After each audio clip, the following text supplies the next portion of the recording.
Kalau kita melihat check and recheck, infotainment, dan sejenisnya, itu kalau masa pacarannya itu selebriti, Masya Allah, dialah bidadari dalam hidupku, anugerah terindah dalam hidup saya. Ketika sudah menikah, Masya Allah, miliaran biayanya. Orang ikut dalam pesta itu sangat mewah dan meriah. Belum 2 tahun, sudah saling menghina lagi di medsos. Kenapa? Karena dia salah dalam membina rumah tangga. Biasanya anak-anak kita nikahkan, kamu cinta enggak? Cinta tidak cukup untuk berumah tangga. Sudah punya kerja enggak? Punya kerja tidak cukup untuk berumah tangga. Ya, harus punya ilmunya. Ilmu inilah yang kadangkala tidak disiapkan sebelum menikah.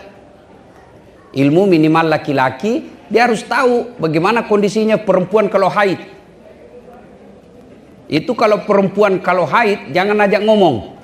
Diam aja. Kalau dia ngomel, diam. Biar dijelaskan, tidak masuk di akalnya. Apalagi kalau dia sudah bilang pokoknya, sudah diam aja lah kita ya. Nah itu mesti ditahu semua.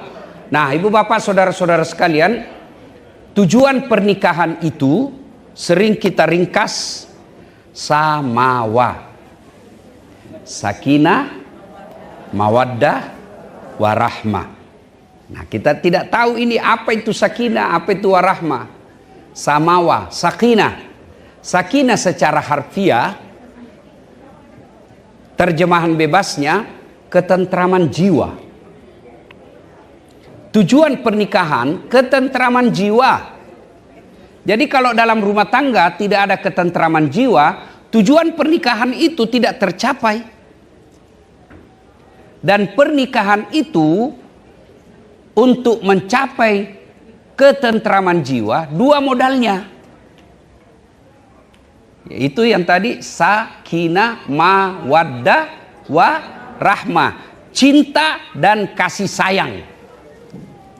Cinta itu ibu identik dengan syahwat.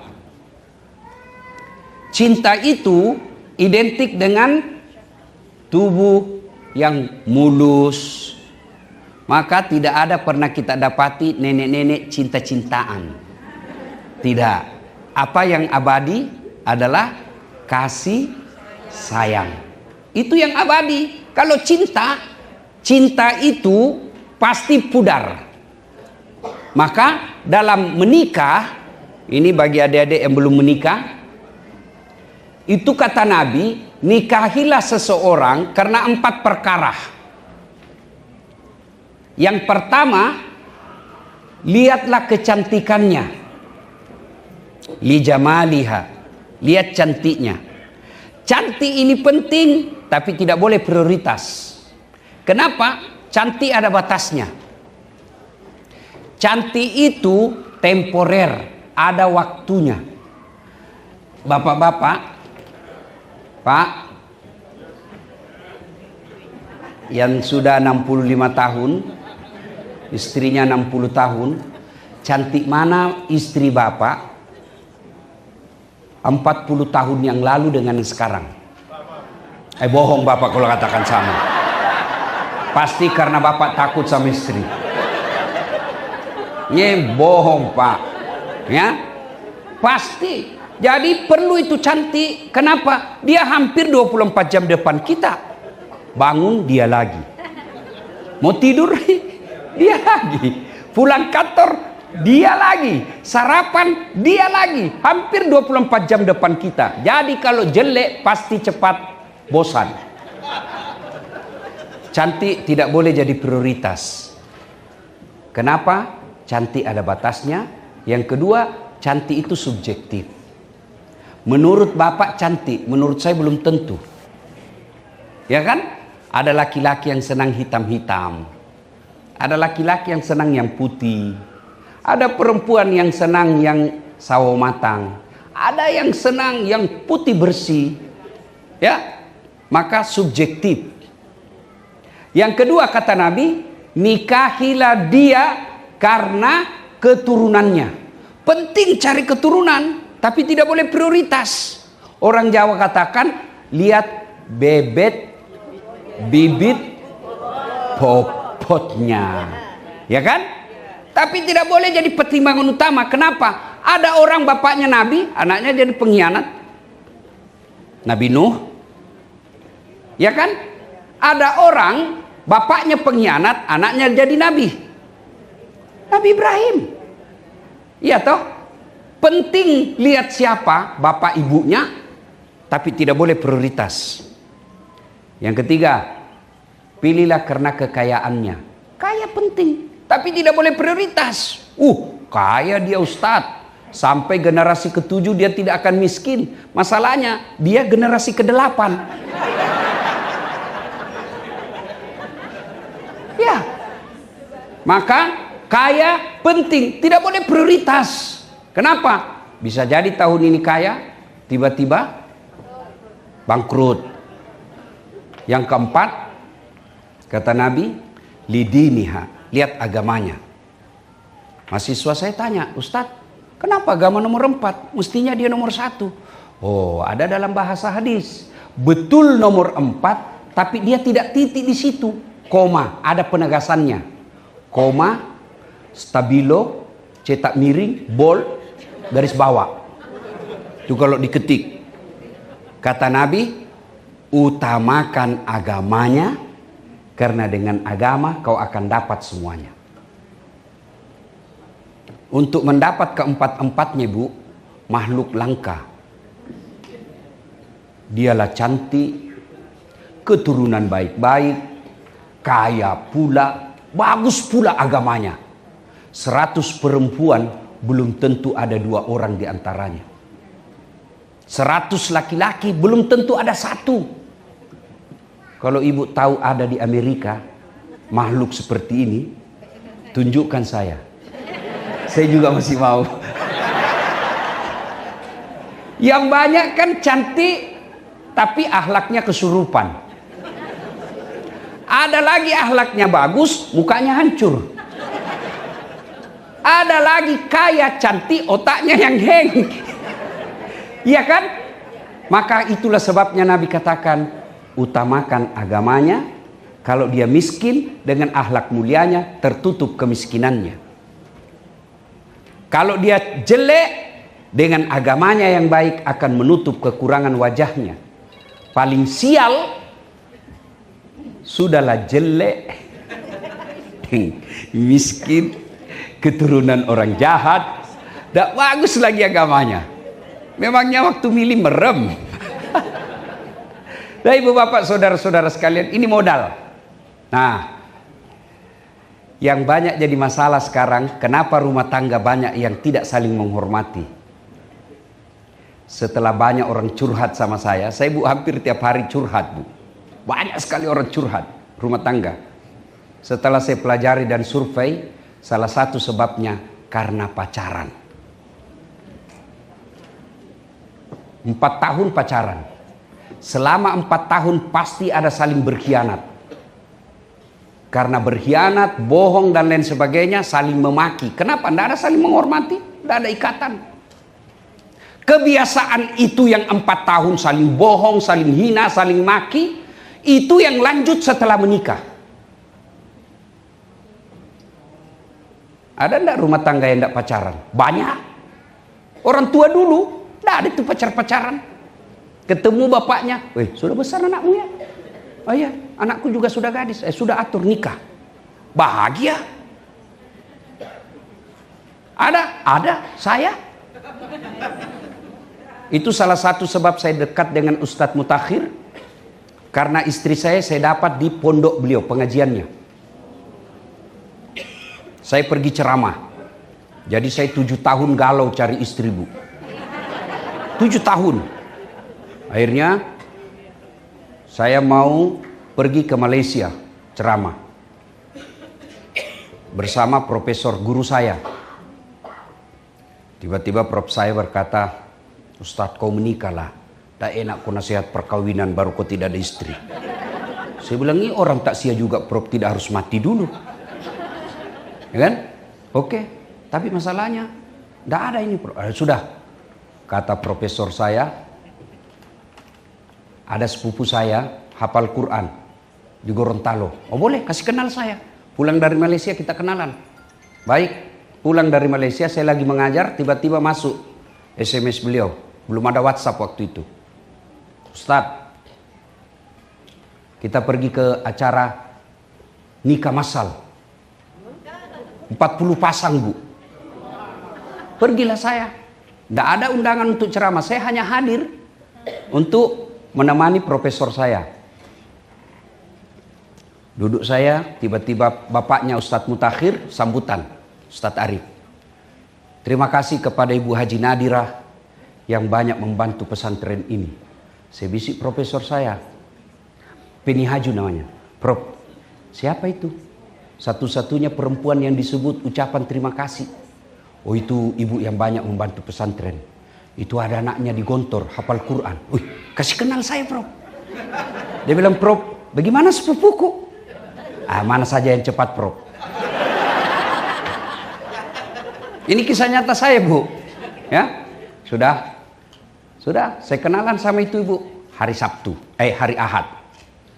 Jumat, saya khotbah Jumat bahas tentang kecemasan dalam hidup, sangka buruk kepada Allah. Selesai sholat sunnah ba'da Jumat, saya merenung. Saya kena ceramah saya ini. Sudah, saya putuskan pergi melamar. Saya telepon ibu saya, Mak, melok kalau letu, saya mau pergi melamar. Nikah? Siapa?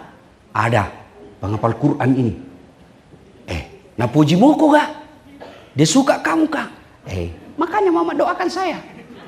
Ilo doangan nak. Bukanlah. Pergilah saya bilang sama sopir saya, kau tahu Limbung? Tahu, kita ke sana. Sampailah saya di sana. Begitu saya masuk rumahnya, saya naik ke lantai 4, saya ceritakan, Bu, bolehkah saya cerita rahasia? Padahal baru pertama saya ketemu di acara itu. Itu ibu yang jadi mertua saya sekarang. Kenapa? Ada rahasia ini Bu. Saya malu kalau ditolak kan? Ya kalau cuma berdua hanya dia yang tahu.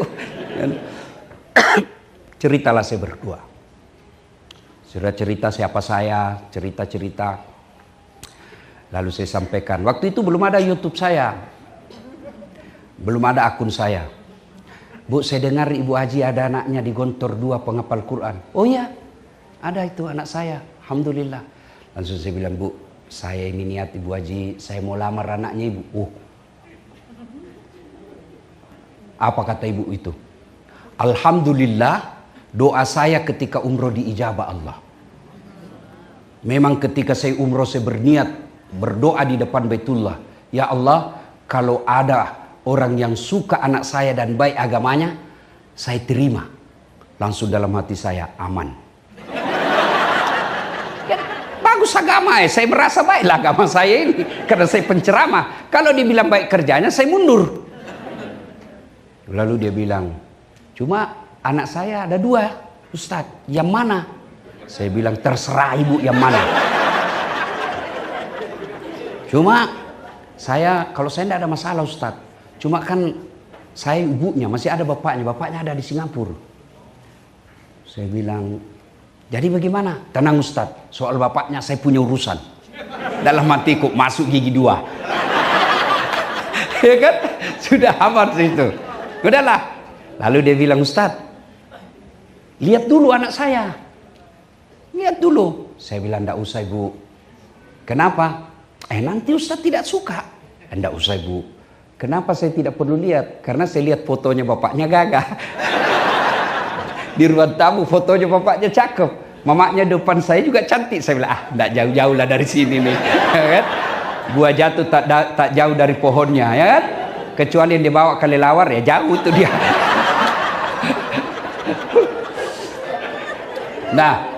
Nah, Ahad saya melamar, kenalan, Jumat saya melamar, dan menikah setelah hari Ahad berikutnya. Tidak pacaran, sampai sekarang kita saling menghormati. Coba lihat anak-anak kita sekarang. Masih pacaran sudah panggilnya papi mami. Itu yang ibu mau. Nah, ibu bapak, saudara-saudara sekalian, istri saya itu bu, Allah karim. Saya hebat begini bukan karena saya hebat, karena istri saya. Mana bisa kita ceramah kalau istri kita teror? Mana bisa saya ceramah begini, begitu 5 menit sebelum tampil dia menelpon, pulang kau. Pulang. Pulang.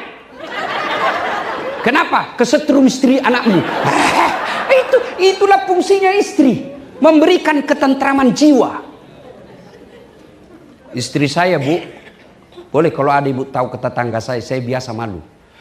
Itu biasa kan saya berangkat jam 4 subuh bu, kadang-kala sudah pergi kalau kejar penerbangan pertama. Jam 4 subuh, saya pergi, diambil itu ranselku, dibawa. Nggak usah saya yang berat, karena banyak elektronik dalam. Apa dia bilang? Nggak apa-apa, nggak ada artinya ini Ustadz, dibanding beratnya hidupnya Ustadz menanggung kami.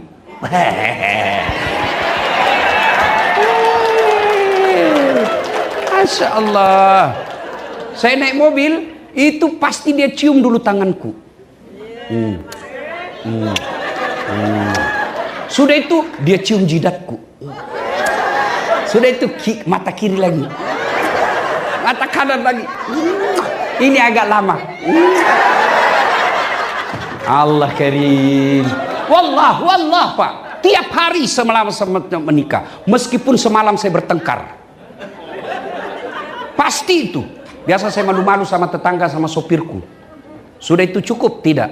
Dia usap dada saya. Lalu dia bilang, Ustadz, ridhoi saya.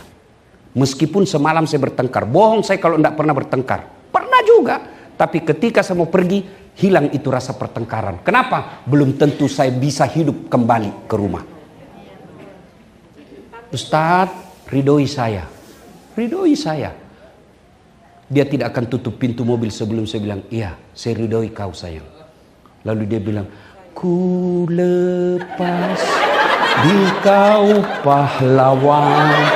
Ini tambah-tambah saja ini bunda. Masya Allah. Jadi ibu, rezeki suami itu tergantung ketentraman jiwanya. Gimana suamimu cari tenang dengan cari nafkah? Kalau kamu tidak memberi ketentraman jiwa. Ketentraman jiwa itu bukan skincare. Enggak. Ketentraman jiwa itu akhlak yang baik. Akhlak yang baik. Tidak mungkin. Apa itu? Kamu mau jaga suamimu 24 jam. Tidak mungkin. Kau periksa HP-nya. Untuk apa? Ini yang selalu menjadi pertengkaran dalam rumah tangga, handphone. Tidak semua harus kau tahu itu rahasianya suamimu. Yang penting kamu dinafkahi dan dia tidak berkhianat. Saya kasih handphone saya sama istri saya, ini handphone saya. Bu, dengar ini bu, yang suka periksa handphonenya suami. Untuk apa? Kalau kau mau jaga suamimu, bukan dengan periksa handphonenya. Bukan dengan periksa handphonenya, tapi apa? Hadir kau di hatinya.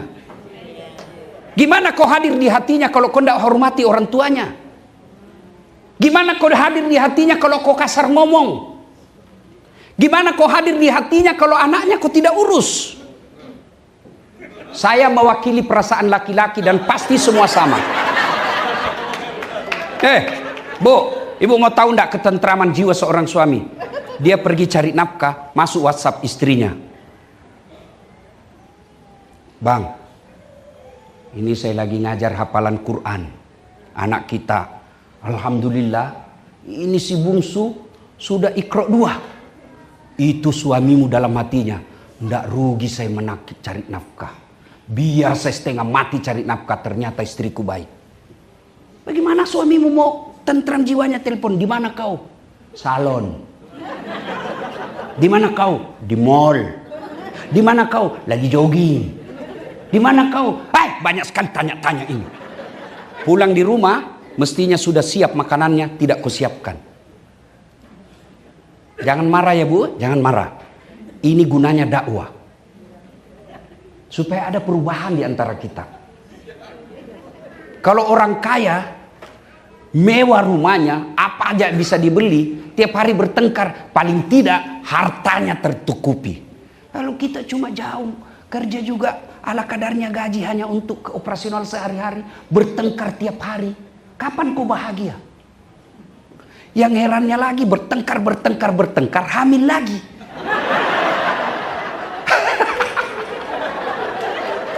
Allah karim. Bu, Ui. Ibu, mau jadi istri soleha? Catat, jadikan status. Renah. R-E-N-A-H. Renah. Sampai jam berapa ini, Ustaz? Sampai jam 12 pas kata Jumatan. Hah? Lagi? Hah? Jam 2? Ibu bisa? Betul? Saya tidak bisa. Bu, apa Ibu? Apa? Rena. R-E-N-A-H. Rena. Rena. Satu, ramah. Tutur kata yang lembut. Sopan santun bicara. Kalau suamimu datang, sopan santunlah menyambutnya. Assalamualaikum kakandaku, Arjunaku. Masya Allah. Disambut suaminya. Waalaikumsalam adindaku Sri Kandiku. Lalu ibu berkata, Masya Allah bang, makin cakep aja kau bang. Kata suaminya. Kata istrinya, cakep sekali kau hari ini bang. Kata suaminya, berarti saya jelek kemarin. Ini juga suami yang tidak tahu diri. Tutur kata yang lembut. Ada juga perempuan, makin ada temannya suaminya, makin dia tunjukkan kekasarannya. Dia mau tunjukkan, lihat ini, saya atur suami saya. Mana ada? Tidak ada itu dalam ajaran agama, istri mengepalai dan membawa suami. Tidak ada itu. Ar-rijalu qawwamuna 'alan nisa. Kalau ada perempuan yang mendominasi suaminya, biasanya suami seperti itu menderita lahir batin. Dan kalau ada peluang sedikit melakukan maksiat, biasa digunakan. Tapi kalau suami istrinya baik, siapapun goda dia tidak akan tergoda. Kenapa? Dia akan berkata, ada bidadari di rumahku. Sayalah buktinya, Bu. Banyak yang menggoda. Betul. Tapi saya selalu ada pernah pengusaha datang bawa anak gadisnya ke hotel. Di lobi ketemu. Pengusaha sukses di Kalimantan. Nikahi anak saya, Ustaz. Pak Haji, ada istri saya. Tidak perlu ada surat-suratnya. Saya cuma mau ada keturunan saya ulama. Tidak bisa. Ada istri saya baik. Coba kalau istri kita tidak baik. Kesempatan. Jadi kami ini laki-laki, Bu, tergantung istri. Sopan bicara. Dan hebatnya itu perempuan Islam, kalian tidak tanggung dosanya suamimu. Tidak tanggung ibu. Beda kami laki-laki, kami tanggung dosanya istri. Istri tidak pakai jilbab, istri tidak bayar puasanya, istri tidak sholat. Meskipun suaminya imam, ditanya, mana ini suaminya ini? Kok bisa istrinya begini nih? Itulah makna ayat ku anfusakum wa ahlikum nar. Ibu ditanggung. Bukan cuma di dunia, di akhirat juga ditanggung. Di dunia, Bu, malu kita kalau perempuan pulang lebaran tidak pakai baju baru. Malu itu istrimu, suamimu. Malu kita sebagai suami kalau sudah 10 tahun menikah tidak dikasih emas istri kita. Malu itu suami. Kadang-kala menderita cari nafkah, tidak pernah dia telepon istrinya, saya dimaki-maki sama bos, tidak, dia rahasiakan. Kenapa? Cukup saya menderita. Itulah suami. Dan ditanggung sampai di akhirat. Makanya ibu jangan suka ngomel.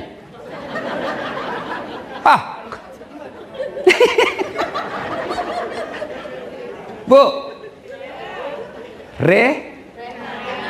Rena, Rama. Cuma Masya Allah. Kalau istri sopan bicara, Bu, Coba lihat itu kalau kita naik pesawat. Waduh, pramugari itu memang bos, Allah. Assalamualaikum Pak, selamat pagi Pak. Ini kami siapkan ada minuman, mau minuman apa yang hangat atau es atau jus. Sudah itu dikasih mau kopi. Kopinya Pak pakai gula atau tidak? Gulanya rendah kalori atau gimana? Dan dikasihnya kita Pak dengan 2 tangan. Suamimu naik pesawat pelayanan bisnis kelas. Sampai di rumah pelayanan kelas ekonomi.